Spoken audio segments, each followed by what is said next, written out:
होने पर गर्भवती महिला को चारपाई पर ही लाद कर ले गए और अस्पताल में उसका এই যে এই রাস্তাটি দেখছেন, এটা উত্তরপ্রদেশের। অখিলেশ যাদব এটা এক্স হ্যান্ডেলে টুইট করেছেন। উত্তরপ্রদেশের বিকাশ, তরুণ জ্যোতি তেওয়ারি, একবার উত্তরপ্রদেশ দেখে এসো। পশ্চিম বাংলা নিয়ে তো অনেক কিছুই দেখাচ্ছ,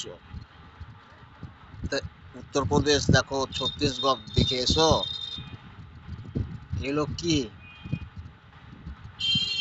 এটা রাস্তা?